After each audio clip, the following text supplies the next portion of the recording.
Hi guys, Redneck Computer Geek here with John. So, tractor hunting. Currently, as you can tell, we're dressed for winter and, it's 26 degrees out and stuff like that.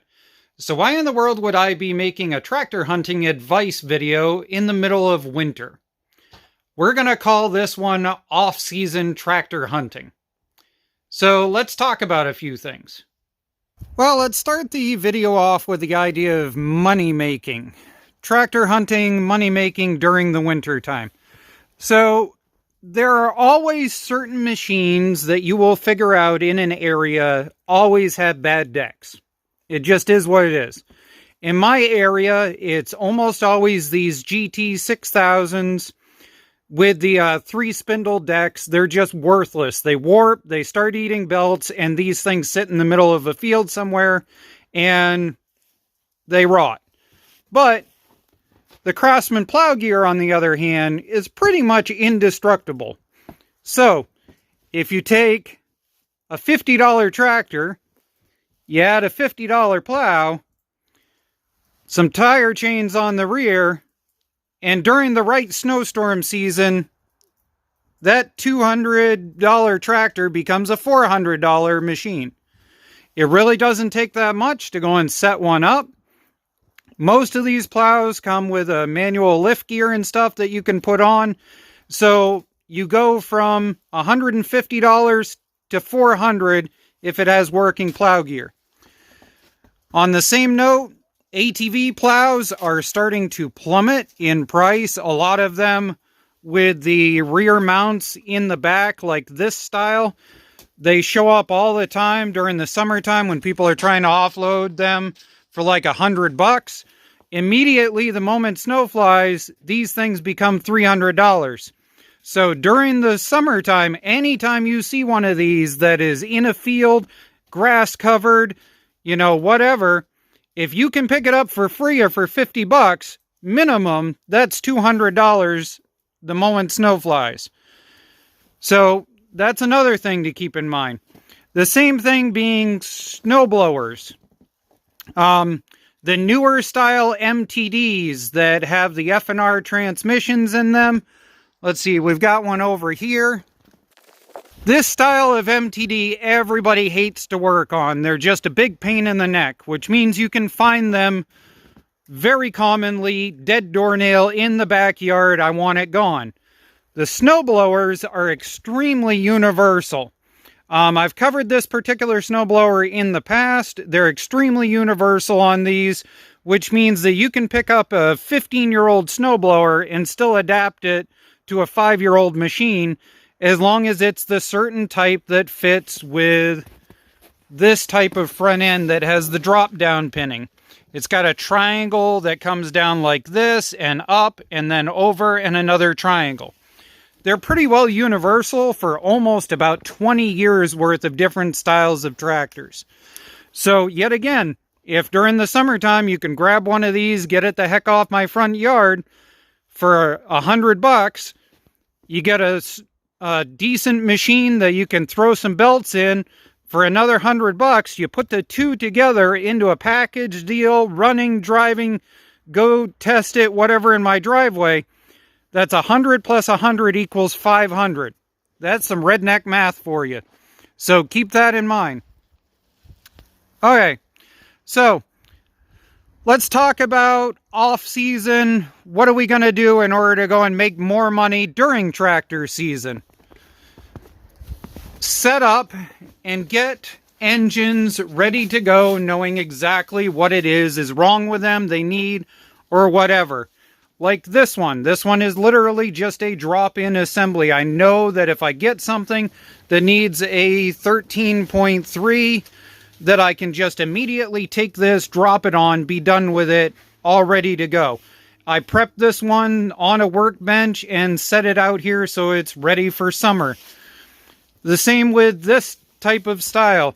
These are over here because they are parts motors, but I know what's on them, I know what works, and I know that I can pull certain things off.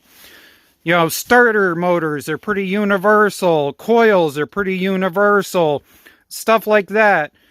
I can pull off in order to get another machine up and running. That's why they're over on this side. So we got drop-ins and we got parts. Sort your stuff out during your off season.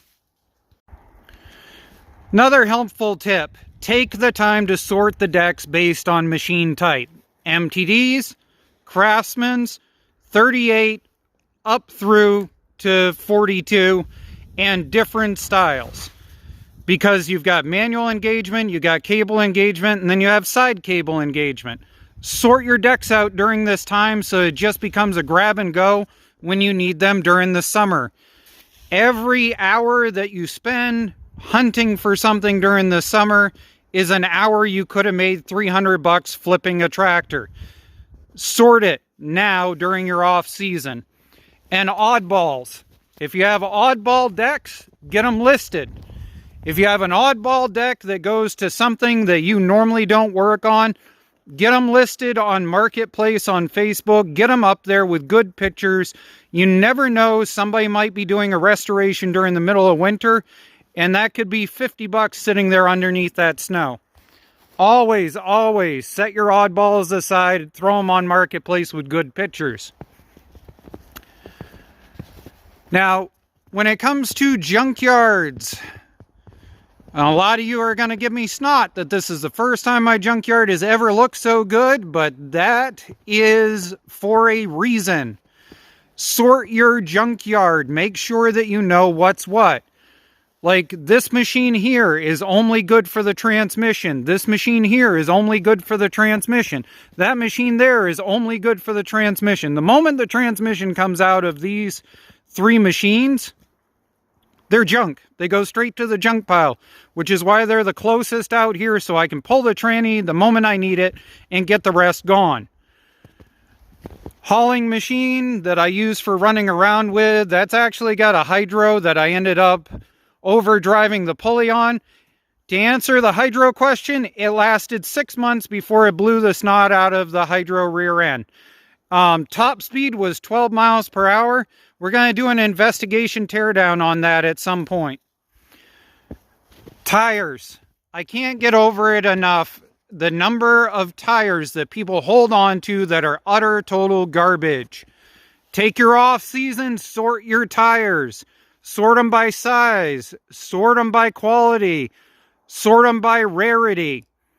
And get them sorted out. Yet again, the same as the decks. If you have oddballs that you guarantee you're never going to use, get them up on Marketplace. That Marketplace ad can stay there for years. So it doesn't matter. Just get it up on Marketplace. Let it sit there. Sooner or later, some crazy person will need it.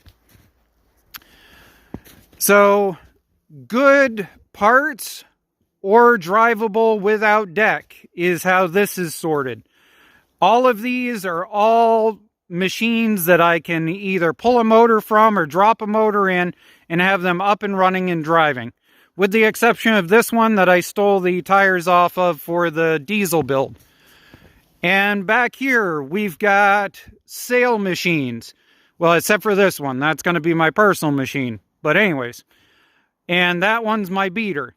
But these all run, drive, and cut grass in some form.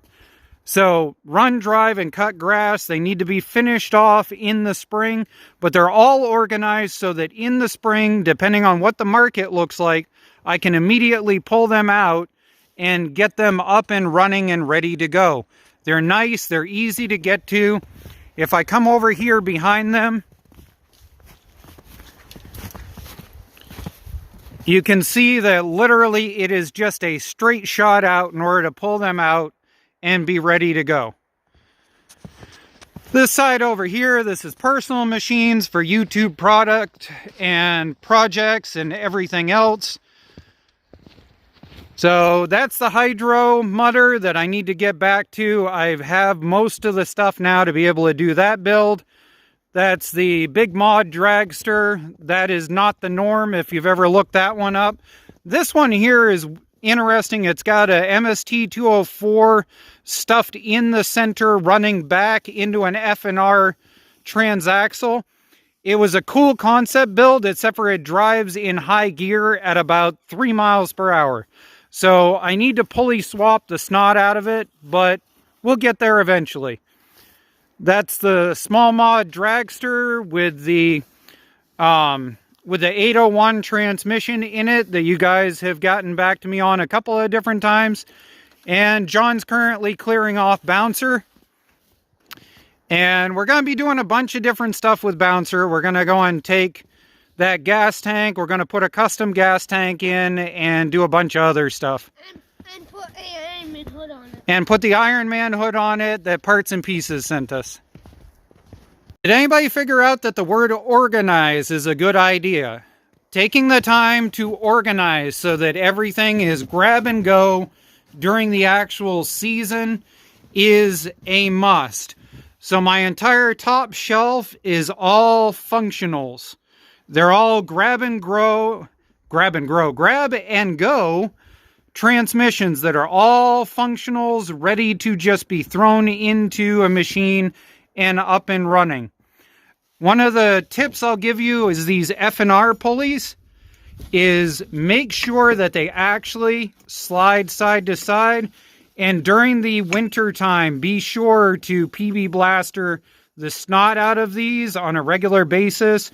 At least like once a month, come out and spray them down. And if you have the extra time and whatever, spray down the end of your axles and stuff so that you can put your tires on easier. Obviously, that is definitely a do as I say, not as I do type statement, but you get the idea. And no, winter would be complete without some shop upgrades. Right now, you are not running around like a chicken with his head cut off, and you are not trying to go and get every single machine in the yard put together in order to sell. So do your shop upgrades. Insulation is one of them that I always recommend to do during the winter time, because you have to pull everything away from everything in order to do it. It's a big giant pain in the neck. Yet again, we're back to tires. Junk out tires that just are worthless or whatever, that you can break down the outside of the tire and set the rims aside and stuff like that. And I know you're not really supposed to do it, but if you slice around the top, slice around the bottom, you take all that tread and you put it into a trash bag, you can put it into your regular disposal, and then the rims go to metal recycling. You know, just one of those do as I say, not as I do, whatever type things. Or in this case, don't do what I do, do as I say. Which one is it? You don't know? Alright, how's that taste? I think my tongue's getting more sick of it. Oh, okay. Alright, so organize. Here's another one. During the winter time, these things go on sale, and if you have a girlfriend like mine, she loves her hot cocoa. Save these. First of all, they stack perfectly. They hold pounds upon pounds of weight without ever flinching. Second, they are waterproof for the most part. They're made so that moisture cannot get into them, which means that when you seal up a part in it with some PB Blaster on the part, years later you will come back and it will still be perfectly fine. The other thing is you got a permanent marker. The lids take really well to permanent marker, and the outside takes really well to white spray paint, which means in a passing you can all of a sudden turn it into a whiteboard to draw all kinds of stuff on. Carburetors fit in these in order to make it so that carburetors stack up nice and easy. You can label them. Bolts fit really well in them, stuff like that. That's just another one of those organization tips in order to keep it on the cheap. Did you guys see the picture that I made of the custom welding goggles that I created? So these ended up breaking, because these things end up giving out on these cheap Harbor Freight whatever ones. But the inner panels end up working perfectly fine. So I needed something so that I could keep my hat on while I was working on projects, just doing tack welds and stuff like that. So I created this. Isn't that just lovely? So I know, I'm going to end up with really, really weird tan lines while I'm working on this project, and I probably should go and put a little mask piece down and all that kind of fun stuff. But you guys get the idea. So another side note here is generators. Don't get into doing generators that need the stator assembly done and stuff like that. If a generator blatantly is having carburetor issues, but it still produces electricity, those are the ones you want to target in order to be able to make some quick flipping cash in the winter. But if it does not make electricity in any form, avoid it like the plague. Do not ever go near it. Oh, snowblowers. You saw the snowblower out front there. Don't target snowblowers that need belts. Trying to take off that front assembly is horrible. It sucks. It's not worth your time. Yet again, if it'll spin up and everything, but it needs a carburetor, those are worth your time. So if we come around over here, you're going to see right here. Yet again, I have organized a grab-and-go pile of starters. And that's my thing, is make so that during the summertime when it's go, go, go, you have grab-and-goes. I've got grab-and-go larger carburetors over here. I've got grab-and-go starters over here. And basically, when the wood stove is piping hot and I know that I have plenty of extra heat, I come over here and I take my carburetor pile of doom and I grab a couple and I throw them together and get them ready and rebuilt. Now, I'm not saying take like hours to do. I'm saying the easy ones. The ones that just needed a little bit of tinkering, a little bit of cleaning, a little bit of whatever. Because if you get them mostly thrown together, then it takes just 5 minutes to throw them on a machine in summer and be able to test and see whether you rebuilt it right. And if you rebuilt it right, then you're saving yourself having to go and order up a carburetor and wait weeks for a carburetor to show up or whatever other stupid thing. So, you know, get into it and just start throwing them together. And especially if you have something like a known good motor, like that one that I showed you out in the tent. If you have a known good, like say 17 horsepower flathead Briggs, most of these carburetors are usually universal across a certain series of horsepower. And so take your known good, throw it on, test start it, make sure it runs, drain the Obama gas out of it and set it aside. So you saw the pile of starters. That pile of starters started from this tote of dead. So whenever I end up with a starter that blatantly is a dead doornail or something, or is just seized up or whatever type situation, I set it into this tote and I stack them up. And then when I'm bored and I need something to do, I get into this and I go for it and I see if I can build a couple out of them. Like this one here, this is a prime example. See, this one here I know spins over perfectly fine, but this was shorting against the case. Whereas this one, I know the internals are utterly caca, but yet the bottom of it is perfectly fine. So I could take that bottom and I could put that bottom on here and I could have a working starter between the two of them. And for an hour worth of time, I saved myself having to order up a $40 to $60 starter. That's exactly what I mean. Organizing your shop to make it so that it is better and more streamlined. Putting this table here when I did was an act of desperation to be able to get all of these tools into an area and be able to use them. I never should have put them here. I should have put them right here over against this wall. But this wall I have never been able to get a chance to insulate, which is why we bought insulation this year. So as I insulate down through this wall, I will be able to take all of these tools that should not be in the middle of the work area and I'll be able to get them out of the way over against the wall where they should have been for the last like 6 years. That's what I mean. Off-season reorganizing in order to make your area work better. Oh, I got an old wives' tale one for you while we're sitting here. Look up how to desulfate batteries. That's another thing that you can do during the winter time, is you can cycle old batteries in order to run them through their desulfate. And if you manage to go and get them desulfated, lo and behold, they'll come back for about 75% of what they're worth. Now, I'm not saying that desulfating batteries is ever going to bring them back to life in order to be able to use perfectly. But if you have, say, a 300 plus cranking amp battery that you manage to desulfate, it'll come back at about probably 250 cranking amp, which means no, it's not going to do a V-twin anytime soon, but it'll be more than enough in order to be able to get a single cylinder up and running correctly. And that's my point.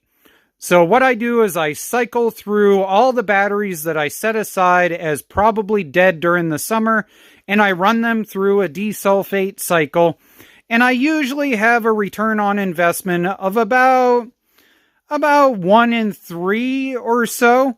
The other thing about doing this is you want the dumbest possible Harbor Freight charger that you can buy. The Harbor Freight charger that is nothing more than just one of these stupid things and has a little red light on it, you want to use one of those. Because the problem with a decent one, like this old school one here, let me turn this around. So if you have something decent like this, is that unless this has a certain amount of base charge and potentially base amperage, which it loses during sulfating, then these will default to the battery being a dead doornail. But these cheap Harbor Freights just do not care. You connect it, it puts electricity in it, and it doesn't care if it blows it up in your face, which is why you need something like these for trying to bring these back. During the summertime, I also hook these up if I have one that I think is not too bad, and a lot of times those will end up reviving them if I let them sit there for a couple of weeks. So passing that on, I know that's going to be a controversial topic, but take it with what you feel like. When I'm dealing with motors and I'm junking out machines during the summertime, I basically classify them in a couple of different manners. Already screwed, I immediately part out for the externals. These are the ones that you know the moment you turn that flywheel, you hear chunky noises that tell you it's just done for. No reason to care, just rip off the externals, call it good. Then you have the maybes. This one is a maybe.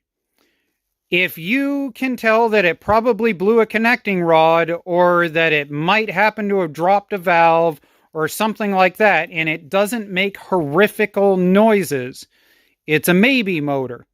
And I set these aside during the summertime whenever I can so that I can try to rebuild them during the wintertime. Maybes rarely turn into actual functional motors, so that's why they're set aside for winter. You guys have seen me do that in a few videos. And then there are the ones that are just need carburetor, just need coil. Those ones you immediately get up and running because you can flip them, you can put them into a tractor, and you can make money. But if it's just plain done, or if it's a maybe, you rip all the outside parts off, set it aside for winter. We're going to tear into this one pretty soon and see what kind of maybe it's in. I hope this was helpful, but we're going to get back to projects now. Yeah, because that looks really safe underneath that amount of snow load. I'm still taking bets on whether this makes it to spring or not, and John's obsessed with the idea I have to snap this thing off. You watch, I'll snap it off and all of a sudden the whole tarp will collapse. You ready? Yep. Ah! Uh-oh, that didn't work. Well, it didn't break off where it was supposed to. It was supposed to break off right here. That didn't work. Ugh! Okay, wait a minute. You hold down here. Okay, you hold there. And I'm going to give it a whack, okay? Okay. Ready? Well, okay, that didn't work. Sorry. I didn't mean to break it. Mercy. Alright.